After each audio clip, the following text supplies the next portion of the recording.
नमस्कार. आपलं खूप खूप स्वागत आहे आमच्या अल्टिमेट डायबिटीस मॅनेजमेंट प्रोग्राममध्ये. आजचा व्हिडिओ हा खूप वेगळा होणार आहे डाएट आणि एक्सरसाइज बाबत. बट डाएट आणि एक्सरसाइज संदर्भात मी अजिबात बोलणार नाही. प्रश्न पडला ना? करेक्ट. प्रॅक्टिकली स्पीकिंग मी अनेक वेळा हेच वाक्य बऱ्याच पेशंटला बोलतो आणि आजचा व्हिडिओमध्ये पण हाच टॉपिक आहे.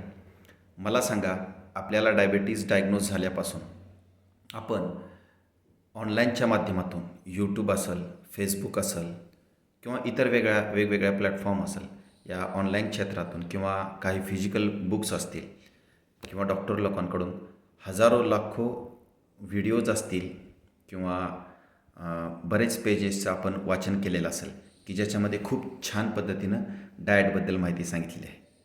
Yes or no?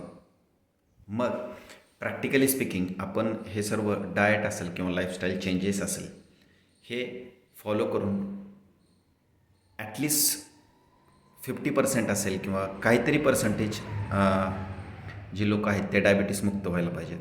बरोबर.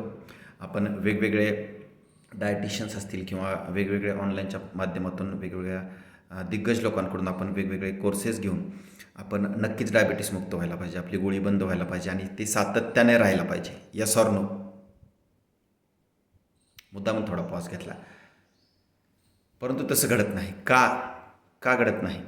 कारण आपली रोजची जी कमिटमेंट आहे ती सातत्याने राहत नाही. का राहत नाही?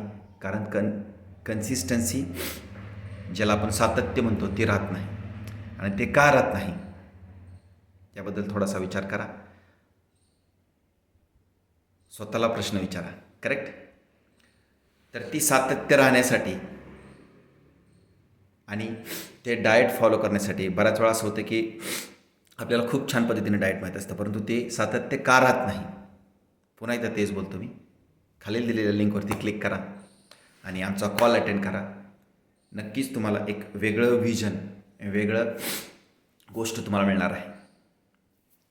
Thank you very much.